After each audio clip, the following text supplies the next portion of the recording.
Last time on Tomorrowtown, Chris Edmonds told the incredible story of how his father, Medal of Honor recipient Roddy Edmonds, saved the lives of more than 200 Jewish American soldiers in a Nazi POW camp one day in January of 1945. He storms over to my father, gets up in his face. He said, "They can't all be Jews." And my father declares, "We are all Jews here." Today on the show, much more of my conversation with Chris Edmonds about his father's service and the 13-year journey to get his father the Medal of Honor that he earned more than 80 years ago in World War II. It was all in God's timing. I knew it would happen. I didn't know if I'd be on planet Earth when it did, but I really felt like it would happen. My name is Josh Rowe, and this is Tomorrowtown, Tennessee. Let me just say, all that's been accomplished, the Lord has done. Isaiah 26:12. 13 years ago, I met Lester Tanner for the first time in New York City, and he was going to share with me his experience and Dad's experience and nearly 1,300 soldiers' experience in Stalag 9A, a POW camp for non-commissioned officers. Now, Dad had always been my hero, but what he told me that day took it to a whole nother level. And though all that's been accomplished, the Lord has done, Lester has helped a lot because he's the one that shared the story with me for the first time. And that was 13 years ago. And when he shared the story, he looked at me and he said, "I'm alive because of your father. He saved me and more than 200 Jewish men in a Nazi POW camp." He said, at the threat of his life. He said, "What he did was incredible." He said, "Your father's deserving of the Medal of Honor. Do you know your congressman?" I said, "Yes, sir, I know Jimmy Duncan. He's my congressman." He said, "You should go tell Mr. Duncan about your father, about this story, and see what he says." And that's what began the journey. As soon as I got back from New York, it was March 20th of 2013 when he told me in New York City at the Harvard Club. That was a whole nother experience at the Harvard Club. But he put us up for a week. And I said, "Well, Lester, what's this going to cost?" And he said, "Chris, for the son of the man who saved my life, nothing. It doesn't cost you anything." He said, "You enjoy New York City, you and your family. Just have a good time." And we did. It was an amazing trip just to visit New York City, but way above my expectations when Lester told me about Dad. The story you tell in the book is you're on the internet about 3 a.m. and you're searching things related to your dad, and this story pops up, and you're reading it like, what's this got to do with my dad? Well, my daughter had and two of her school buddies had been given a project at Maryville College to do a history project on a family member, and they chose Dad because he'd been a POW in World War II, and I helped them with that project. But in the midst of that help, I felt God's Spirit really telling me, "You need to find out what happened to your father." And so I began searching for records, even online. I had been told I could probably order some Army records, his follow him a little bit when he went off to war. And so that's what, one night, just past midnight, that was my intention, was just to find a place to order those records. I just typed in Master Sergeant Roddy Edmonds and hit enter. And the first link that appeared, and it was highlighted, his name was highlighted in a New York Times article entitled "Richard Nixon's Search for a New York Home." And I was stunned immediately. It's like, what is Dad's name doing in this New York Times article about Richard Nixon, President Nixon? And so I read the article, and remarkably, in the middle of the article, a gentleman by the name of Lester Tanner, who was being interviewed by the editor of the New York Times, said, "Had it not been for the bravery of Master Sergeant Roddy Edmonds, I wouldn't have met the president because he saved my life." I was like, "What? This is crazy. I mean, I can't believe this." I actually ran into the bedroom and woke Regina out of a dead sleep and said, "You got to come." She was scared to death. What's going on? So we went in and looked, and she goes, "Yeah, absolutely. That's got to be your dad. His name's spelled right." And So that really sparked my journey to find Lester. I said, Lester, he's got to be in his late 80s or early 90s at this point, if he's still alive. And if he is alive, where is he? And I began looking for Lester, and several months later, I found Lester in New York City. And that's when I set up a time to travel up there and see him. He was retired, quasi, okay, sort of. And so he finally found some time to meet with us on Wednesday. We got there on Sunday night. He met with us on Wednesday. And, of course, we'd had a blast before all of that. But he was able to, and he was going to take us to lunch there at the club. And so he just breezed in. He's 89 years old, and he was 6 foot tall, just, so refined and extraordinary. I didn't expect to he was really robust, and he drove there, and parked and walked in, but he was a masterful storyteller. He was an accomplished attorney in New York City. His words were always eloquent and masterful.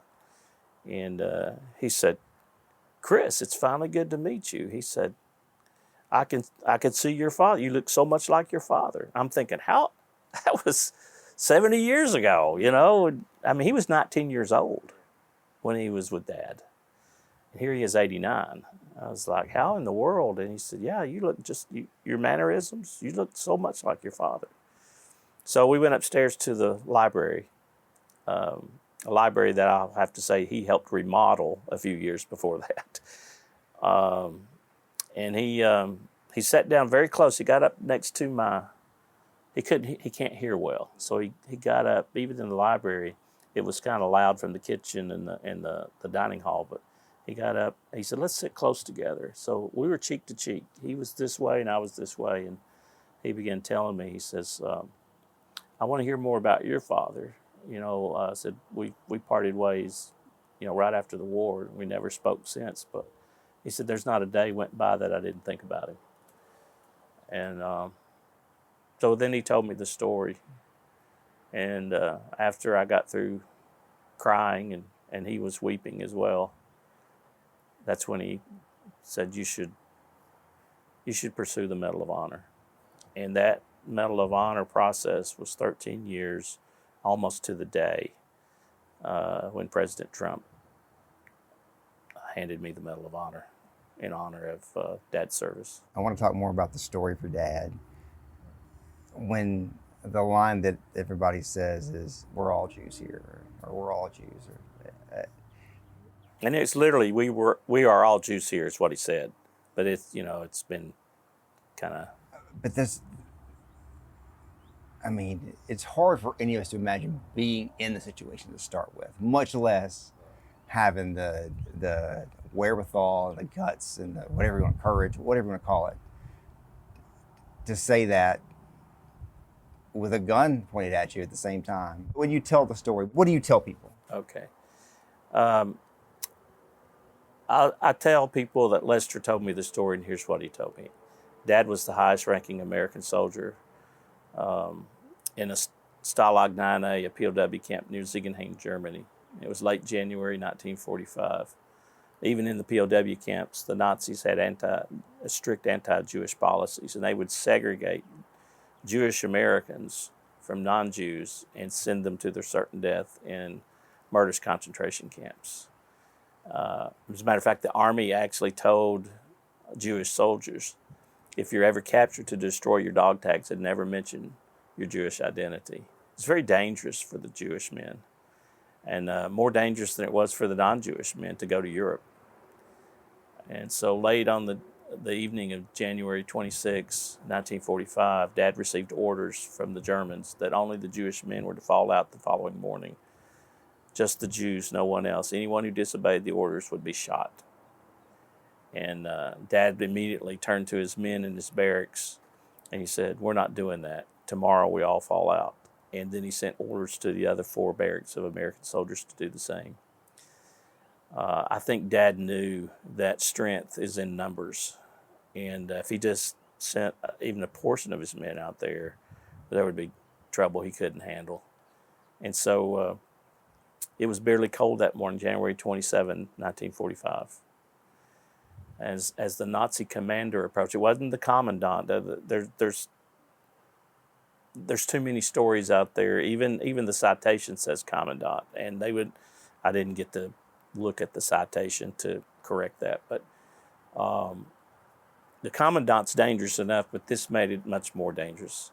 The major was stunned. He's from high command. All the Americans are standing in sharp formation. He couldn't believe it. This guy's the one who issued the orders in all the POW. He's in charge of all POW camps, the German system. He's one person removed from Hitler. He reports to General Jodl.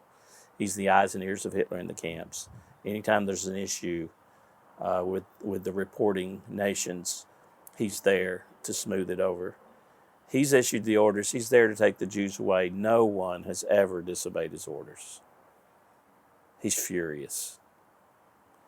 He storms over to my father, gets up in his face. He said, "They can't all be Jews." And my father declares, "We are all Jews here." Lester said, "I was stunned. Not only was the major stunned," he said, "I was, and everybody that could hear Roddy, we were shocked by his bravery." He said, "But you know what? His bravery made us stand a little taller, feel a little braver." He said, then the major leaned into Dad as if he was going to, do something to him. And then your father spoke to him. He says, "Major, all that's required by the Geneva Convention is name, rank, serial number." "Don't quote regulations to me," screamed the major. "Were my orders not clear? I want the Jews, just the Jews." And Lester said, time froze. And there was no movement, no sounds. We just were standing there, stunned by this encounter. And he said, and then your father, he said, he always had a habit of leaning in and ensuring eye contact. He said he leaned into the major, looked at him eye to eye. He said, "Major, name, rank, serial number. That's all." And he said the major became enraged. He pulled his pistol, pressed it hard into your father's forehead, he said. And he screamed, "One last chance, Sergeant. You will order the Jews to step forward or I will shoot you right now." And Lester said, we didn't know what was going to happen. He said, we stood there just frozen and said the only thing moving was the frozen breath from all of us rising heavenward. And then he said, and lots of prayers. He said it seemed like an eternity that gun was pressed to your father's forehead. Didn't know what your father was going to do. And he said then, almost as suddenly as the gun appeared to your father's forehead, still pressed into his head, your father spoke. He leaned in again and he said, eye to eye, he locked eyes with the major. He said, "Major, you can shoot me, but you'll have to kill all of us because we know who you are. And you'll be a war criminal when we win this war, and you will pay." Lester said the major turned white. He said he blanched. He turned white as a ghost. And his arm holding the gun began to quiver ever so slightly. He said, as your father, the truth of what your father shared with him sank into his soul. He said, it was unbelievable. And we continued to pray and pray and pray. And then he said, immediately, the major slammed his pistol in his holster, turned and fled the scene. He said he never returned to ask for the Jewish men again. He said, we went back to the barracks and really cheered your father. He said, from then on, what Roddy said, that's what we did. He said, I knew we had a leader because he had been my commanding officer all the way through basic. He said, but all the men knew. Follow Roddy. And that happened in January of 45. And as far as you know, until his death in 85, he never told the story? He never told the story. Matter of fact, Lester said after they went back to the barracks and, they cheered and everything kind of died down, He said, I went to your dad. He said, I wanted to talk to him about what he had just done. And Roddy said, I don't want to talk about it. I just don't want to talk about it. He said, and so we didn't. We didn't talk about it. And he said, your father was, he was a man that was highly respected among us as soldiers because we knew he loved us, he cared for us, and he wanted to do. Said, now he was a tough sergeant, but he wasn't a mean old you know what I'm saying. He wasn't a mean old guy. If he asked us to march, he marched with us. If he asked us to dig trenches, he helped dig the trenches with us. Said, but he loved us and supported us, and he was tough on us because he wanted us to come out of this alive, and we all knew that. He said, but he said, but everybody in the camp, this was their first experience with Roddy, a lot of them. But the Army did a great job of training these men from all over the country and all different kinds of backgrounds. They became one unit, even when they weren't supposed to be together as a unit, even in that POW camp. Their unity through their diversity is what made the difference for them. And I said at the Pentagon ceremony that, Dad had their back, but they had his. Like a fifth grader, a middle school kid told me, said he was the head hero. And he absolutely was, but he had a whole lot of heroes behind him. And so this Medal of Honor reflects not only Dad's service, but the service of all those men who were with him, and also all the men who've ever worn a uniform, and men and women who've worn the uniform of the U.S. military. It reflects their character, their courage, and their commitment to God and justice, and to our great country and the freedoms that we enjoy. It is one of the, it's hard to compare that story to anything. It is an amazing story. When he's telling you those words, what are you feeling in the moment? I was just blessed beyond measure. It's like God's saying, see, this is why I wanted you to learn the story. This is why I wanted you to follow, all the providential breadcrumbs I've dropped in your lap along the way. And basically that was the beginning of the journey, I thought. But actually I think now that we've received the Medal of Honor, which was our driving goal, everything that has happened since that meeting with Lester in March of 2013, the Righteous Among the Nations honor, the highest honor given to non-Jews who rescued Jews during the Holocaust. He's the only U.S. soldier to be named Righteous Among the Nations. He's the only person in the world who's righteous and also has received the Medal of Honor. It's two of the highest honors on planet Earth. And it's all to God's glory. It's all to God's glory. And then the book that I never intended to write, if you were to ask my high school English teacher, Miss Betsy Mashburn over at West High School in Knoxville, or if you were to tell her, say, hey, what do you think about Chris's book? She would be absolutely thrilled after you picked her up off the floor. Because this kid was not supposed to write anything, much less a book. So that's all God's doing. The two documentaries that have been made. I didn't go. Haven't knocked on any door. Haven't pursued anybody. God has sent everybody to me. I wanted President Obama to hear about the story when he was president, and God sends him to the ceremony, the righteous ceremony. And there's an incredible story behind all of that. It's not in the book. It's not out in public. But there's just an incredible story of how that happened. It's all God. Then I'm standing in the East Room with President Trump handing me the Medal of Honor. And it's just so surreal. I woke up, I got back on Wednesday night. Me and my family, we were bone tired. We're still tired. We went to bed.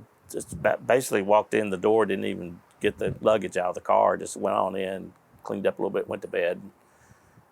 And I woke up on Thursday morning, I thought, was that a dream? I mean, it's like, it happened so fast and furious, and, we were beyond grateful, but it was also grueling, the week that we were there, but such an incredible blessing. So when I thought the journey was just beginning in 2013, I think actually the journey now is really just beginning. They do these ceremonies from time to time, and often they don't get, they don't carry the whole thing on cable news. But because of the Iran conflict, or whatever you want to call it at this point, they aired the whole thing on CNN. I was watching that day, and it was like, oh, here it is right here. And so it was a day where, because of circumstances, more people probably heard that story than they normally even would. And the thing you're talking about God moving behind the scenes and making everything happen, and opening up that door, and people are hearing this story, learning this story for the first time, in an interesting and huge way. Do you think about that much of just kind of like, just how many more people are getting to hear this, experience this, think about this? Because it's you can hear a great war story, right? And it's Right. like, oh, that's a great story. This is that, but it's so many more layers than that. Oh, no. Can you speak to that? Just how much awareness around this has grown, and what that means to you? Well, I became aware early on that my earthly father's story is really the story of my heavenly father, and what Dad did in that camp. If you were to ask him, he'd say, "I'm no hero. The heroes are buried over there that saved me." That's what he would say, and then he would probably say, "I was just doing my job. I protected my men. I opposed my enemy. I honored my country, and I definitely honored my God." Dad was in that camp to obviously save his men, but his highest priority was to honor God and humanity. What the Nazis were doing and had done was so evil and so anti-God, even though they couched it in their form of what they called Christianity. It was so far removed from Christ that Dad, he wouldn't have done any different. Lester put it this way: Roddy could no more have turned over any of his men to the Nazis than he could stop breathing. He just couldn't do it. And Dad almost had to stop breathing to make it happen. I mean, he placed his life on the line, his hopes, his dreams, his future, and that's what all Medal of Honor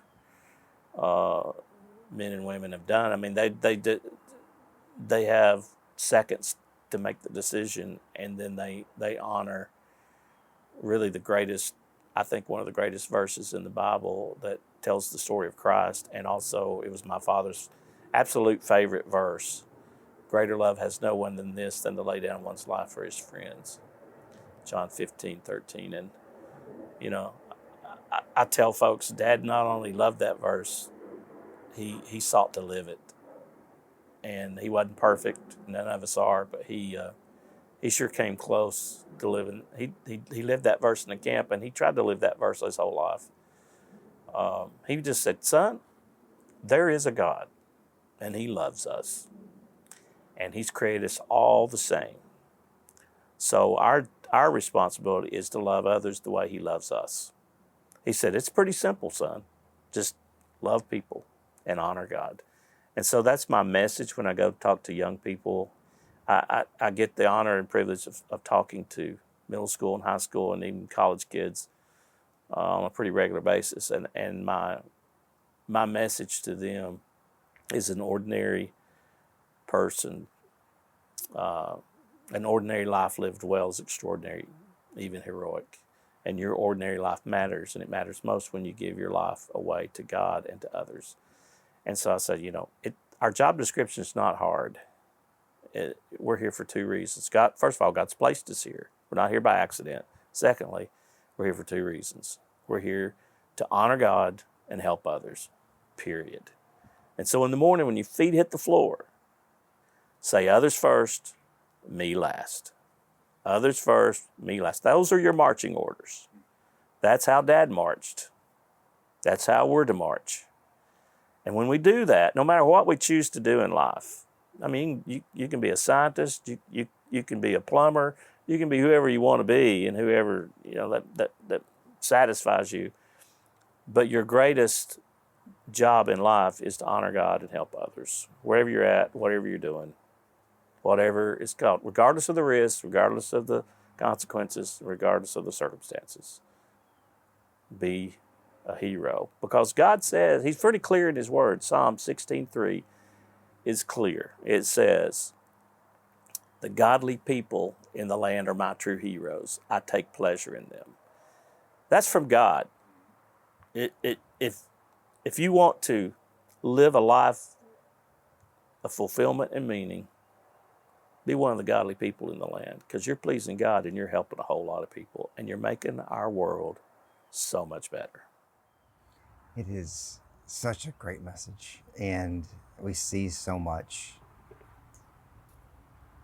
ego. Oh yeah. Me first, self-promotion. I mean, social media is a lot of ways, and it's such a counter message to so many things in this world. How do you feel people hear that? Obviously, I can hear it and go, "That's yes," but living it, it's harder to do, to actually put that to practice day in, day out. Because we all have goals and things we want to do and all that. So how do you think about that? Well, I'll just tell you how young people respond, because I challenge them. I get, as a pastor, I want them to leave there not with just a good story, but I want them to leave there different. And so I challenge them, and I tell them, "Hey, I'm going to get up in your grill for a minute. You're not here, like I said, by accident. You're here for a purpose and a reason, and it's not about you. It's about others." And then I'll explain about honoring God and helping others, and then I say, this sounds so easy, but it's not. What Dad did was not easy. It took guts. It took conviction. He had a faith that was rock solid in his Heavenly Father, and it didn't matter what was going to happen. He was going to choose God's path. That same encounter you will have in the hallways of your school if you're going to stand up for somebody that's being bullied, or if you're going to not laugh along with the crowd when it's not the right time to be laughing at somebody. Okay, so you don't have to have a gun to your head, but you've got a spiritual mandate to step up, to stand up, to speak up, and to serve up love for others. Because when you do that, when you lead out and do that, others will follow. Okay? So I'm going to challenge you right now, and I don't want you to do this because your buddy is doing it. I don't want you to do this because you think your mama or your grandmama would be proud of you. I want you to do this because this is who you are and who you want to be. If you want to stand up and live heroic and be the hero and step up and do what's right for God and humanity, stand up right now where you're at in front of everybody. You stand up. And it's amazing to start seeing these young people standing up, and they're thinking about it, And then there's been times most everybody stood up. There's been times not maybe half have stood up. And so those times where half have stood up, I know those people that stood up are the real deal. Right. Okay? So but I challenge them every time.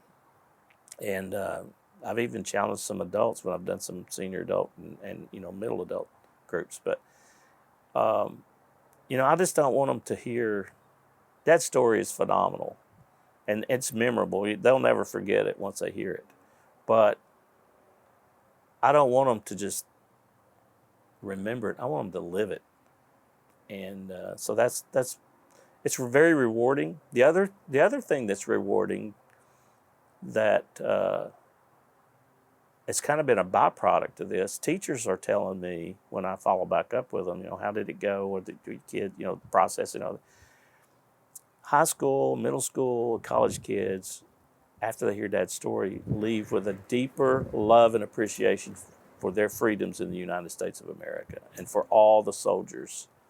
One of the first things I do when I meet with the kids, I'll say, hey, how many of you have family members who have been in the military, the U.S. military, or are now serving in the U.S. military? Hold your hands up. Almost everybody holds their hands up. I said, so what I'm getting ready to share with you a story about my dad is really a story about your family and my family. We're all in this together, okay? What happened way back in World War II, still relevant today because you have family members who have extended that path. And so they immediately get it. And now we're talking in the of Uncle Joe or Aunt Sally, this is who they are. Yeah. So. Yeah. I think it's awesome. I do. Let's talk about the process because I've seen a few of these before, and man, there are times where they'll come back and tell me it ain't gonna happen, and then they get some positive momentum or whatever. Tell me. So you started in 2013. So it was about a 13-year process of going down this path. What was that? How was that for you? Well, in 2013, in March, I came back. I immediately set up an appointment with Congressman Duncan. Went and told him the story. He started sharing it with, I think, Senator Corker was there at the time, and also Senator Alexander. And he was all for it. And I just said, well, what can we do? He said, well, let me get Jenny on it with you. Jenny Stansberry. She's now retired, but and she pulled together a team, one person from each of the senators.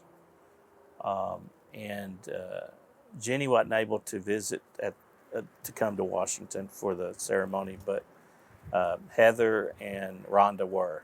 They were on my team. And then another gentleman we pulled into the team almost immediately to help us write the narrative and the citation early on, Chris Coyne. He's retired military from the Air Force. And he had been involved in writing some citations and narratives before. And so we were just this little team, and we would meet as needed, but we probably met regularly once or twice a week for a long time. And we finally got the package together. It was about this thick because there's a lot of check boxes you have to check, particularly since it was so far back. And I had to get testimonies and affidavits from, you need to have 2 to 3, and I had 3 POWs who were still living at the time, and they gave strong testimonies, and we got them notarized, got them in the book. And anyway, we sent that off in about 2014. And I'll tell you how God's timing is always perfect. I was, the men that I met, Lester Tanner, actually Lester helped me connect with Paul Stern, and then Paul Stern helped me connect with, Lester helped me connect with Sonny Fox, and then Lester and Paul helped me connect with Skip Friedman, and then I rounded up and found Hank Friedman in Georgia and some others along the way. Frankie Cerenzia's daughter, that I tracked her down. But all all the POWs within a year and a half of testifying and putting it in writing and actually confirming, even with Yad Vashem, they all passed away. Lester was the last. He passed away in 2023, January 2023. So, I mean, there was it's another God moment where, I didn't realize, but I had very little time to get this on record the way it needed to be and attested to before the Lord called them home. So it's just been phenomenal. But that process started in 2014. We sent it to the Army, to who we're supposed to, Fort Knox, and they wrote a letter back and said, he didn't qualify because he wasn't in combat. He was a POW, and that's basically all it said. And there was a time they said something about it had been so long, he didn't meet the time requirement. I think it has to be within 5 years of the action. So I followed up with the lieutenant that had sent the info back and asked, okay, so he was in combat. I said, according to your Army regulations, they're in combat even in a POW camp. They are to resist, the enemy. And I said, so what else? What does that mean? Explain that to me. He said, well, he would have had to been involved in one or two revolts. I said, well, he was involved in 2 revolts and both were successful. Well, what were those revolts? I said, well, they were in the citation, but I'll send that to you. So he reviewed it again, sent it back, rejected it. So, by 2014, 2015, it was just kind of lingering. And then someone suggested, well, maybe we should try to do a gold medal through Congress, which is different than the Medal of Honor. Medal of Honor comes up through the military side and to the commander-in-chief, and then the gold medal has to be an act of both the House and the Senate. So we've been through that process, the gold medal process, I think now for 4 Congresses at this point, and it's crickets. So there's not a lot. I appreciate my senators and my representative all being fully supportive and involved, but it's pretty much never got off the ground. So, but we never gave up on the Medal of Honor, and I just kept telling the story. And to every audience, I would say, I'm kind of biased, but I think my father's deserving of the Medal of Honor. What do you think? And they all stand and cheer. And, yeah, he is. Even I had generals and high-ranking officers and Navy SEALs and everybody saying, what is the problem here? This guy's a hero, I said, well, so far the Army, and these are Army guys telling me this too, Rangers and everything. It's like, well, what's wrong with the Army? I'm one of us, I said, well, just go talk to your leaders because I don't know what the problem is. So, but the turning point was I had a phone call in 2019, and the person on the other line said, Chris, this is Tom Cotton. I said, how are you doing today? I said, Senator Cotton? He goes, yes, sir. I said, okay, which of my friends have put you up to calling me? He goes, oh, no, I'm really Tom. He said, the reason I'm calling is because last week I was walking through the Washington airport, heading towards home, had a especially tough week in Washington that week, and I just need to get my mind on something else. He said, I walked into the bookstore, and I just said, God, I need to read a book. And I saw this lone soldier standing on the book cover, and it said, No Surrender, and I picked it up. I read the back. I said, I got to read this book. He said, I read it from cover to cover. He said, in short order. And I knew immediately that your father deserved the Medal of Honor, and I had to find out why have we not done anything as a nation, because he's already received righteous among the nations, right? I said, yes, sir. He goes, Wow. He said, well, I want you to know that it is now my honor to do whatever it takes to help your father be recognized and to receive the Medal of Honor. And from that moment on, he and his staff worked tirelessly, strategically, and effectively to get all of the, whatever you call the red flags, off of Dad's story.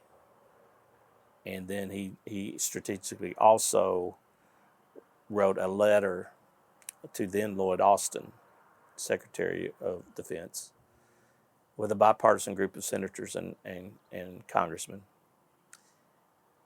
requesting that Mr. Austin look into the story of Roddy Edmonds and report back to them. And by law, he has to do that. And so that really kind of got the ball going. But he had one more thing to get off the table, and that was the whole 5-year limit. And so he was able to write Dad into the Defense Authorization Act of 2022, I think. So Dad's name's in the act, and so that was authorized, that no longer applied. It does go to show that it does take someone to really say, okay, this is going to happen. Some authority and some power and some connection and whatnot. He was in the right place and the right committees and the right level.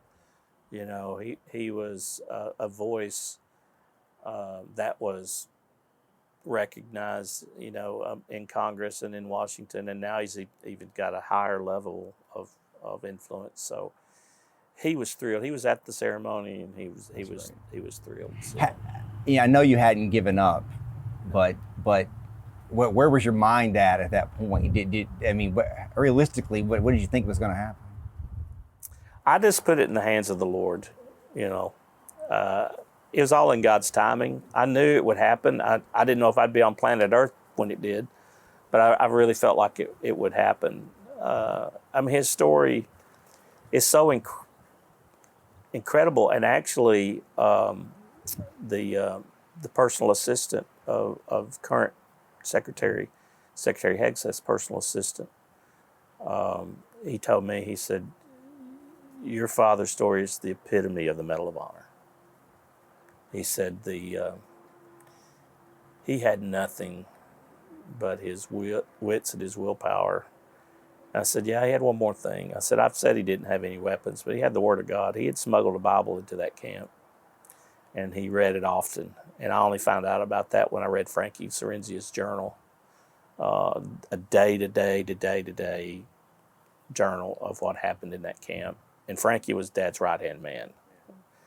And so there's Roddy reading his Bible again. He reads it every day. And I discovered that Dad not only read it to himself, but he read it to his men. And he also passed it around to the men who wanted to use it for their religious services. So even the Jewish guys used Dad's Bible in the camp for their religious services.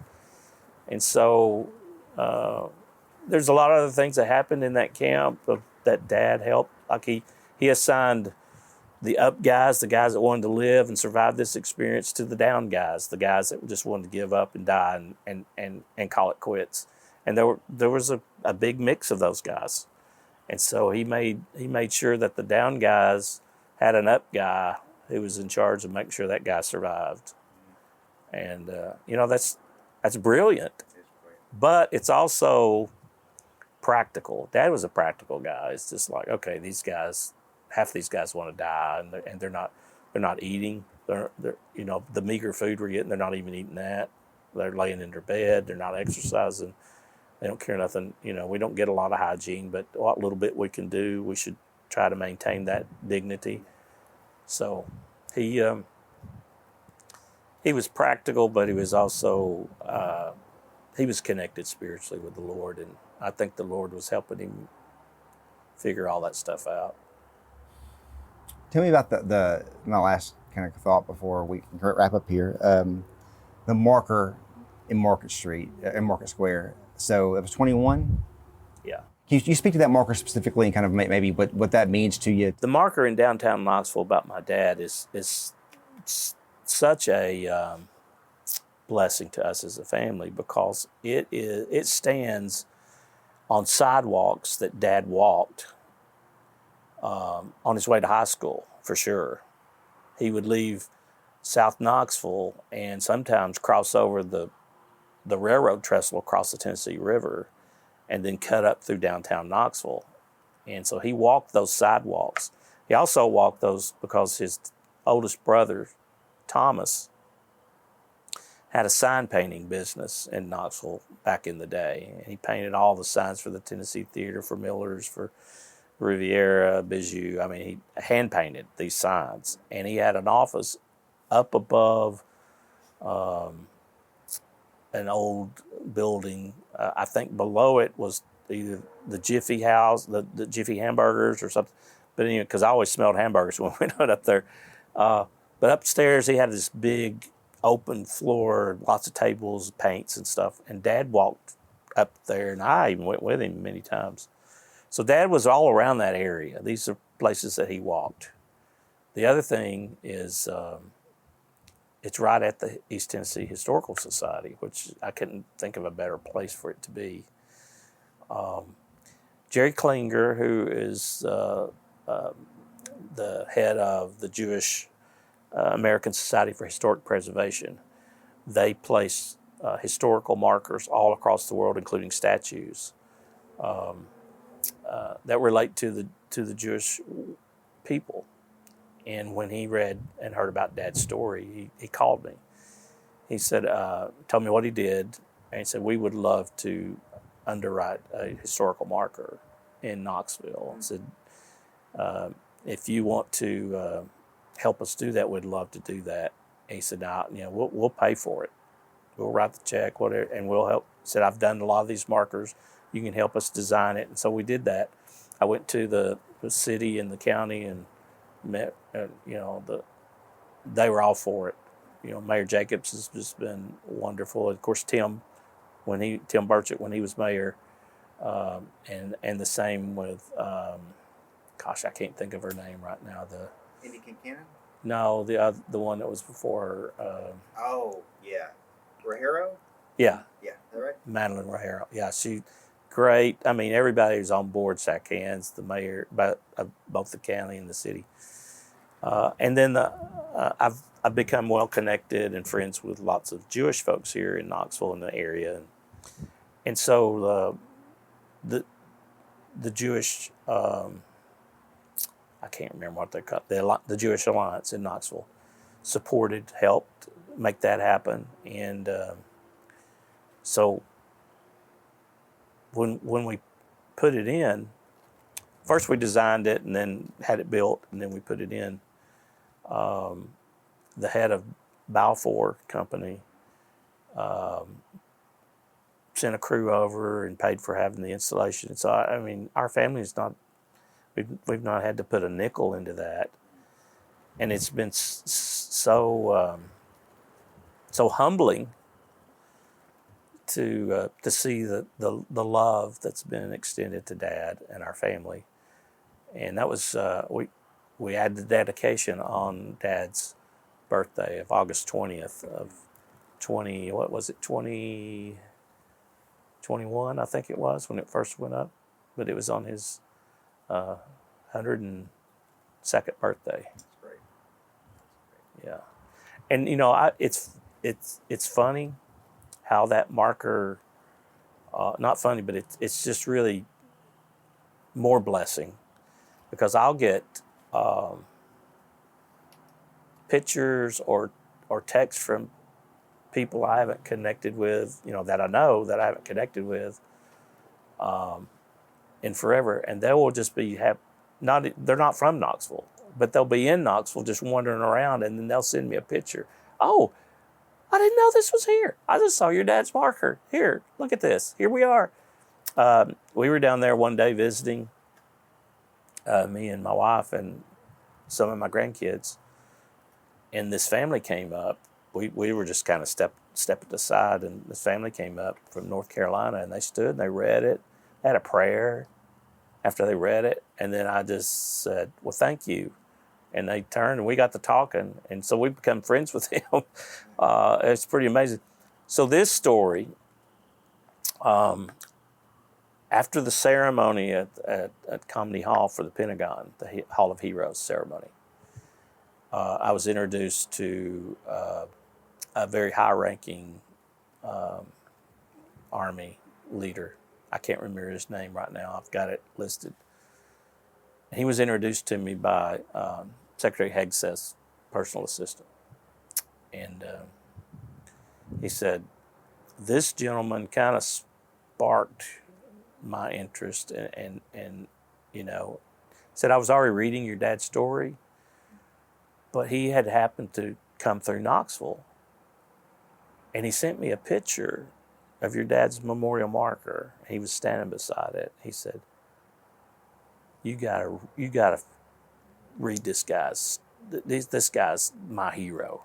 You gotta read this guy's story. He said, well, I'm reading it now. He said, we're considering him for a Medal of Honor. He said, oh, he deserves it. Absolutely deserves a Medal of Honor. Could you believe that? No, that's great. That's great. Man, I've talked your ear off. No, anything we left out that you want people to understand or know? Anything about Roddy's Code you want to say? Anything else? Well, man, I mean, you're going to have a 4-hour program on this thing? I mean, you can't. I take this stuff and I'll do a story tonight, Okay. and I'll do a story on Wednesday of next week. Then I have a podcast. Oh, a okay. YouTube channel. Okay, so you get it out there. I'm gonna take pieces, and you probably Okay. see it 3 years from now. Just pieces from this talk. Okay, So, cool. So yeah. Cool. So And then, we'll use not all of it, but a lot of it. and down the road, if you want me to If come you're- on your podcast, You're in can't you? Chattanooga and Yeah. and visiting the center or whatever, let me know. And Okay. I'll come see it. Yeah. Okay. I'd love to. Okay. Cool. Well, I'll just mention Roddy's Code. Roddy's Code is an organization that I started again on March 20th of 2013 because Lester looked at me and he said, "Your father lived by a deep moral code." He said, "Me and the Army, my Army buddies called it Roddy's Code." I said, "Seriously?" He goes, "Yes." I said, "Well, I know. Yeah, Dad was a right and wrong kind of guy. I mean, he tried to live for God." He said, "No," he said, "the thing that amazed us about your father was his faith. His faith was amazing." He said, "So here he is. Dad was 25."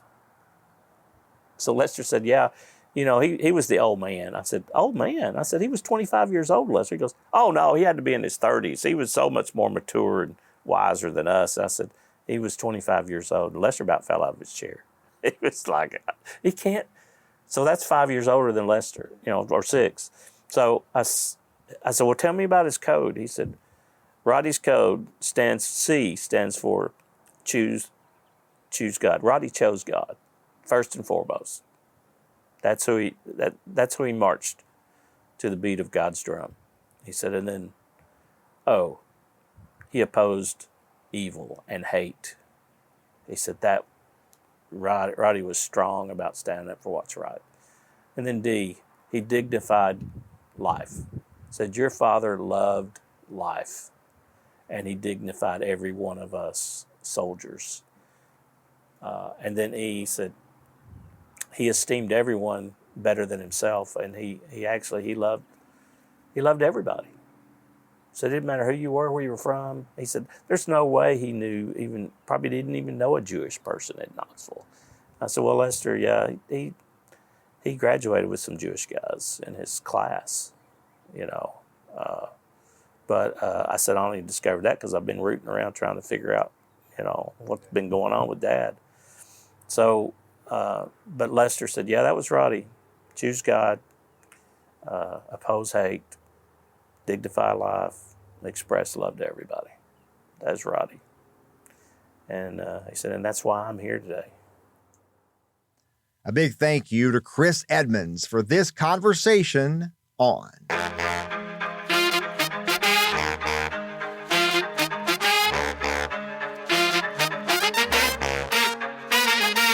Tomorrowtown, Tennessee. This podcast is a production of News Channel 9, Fox Chattanooga, and Sinclair Broadcast Group Chattanooga. I hope you join me again real soon.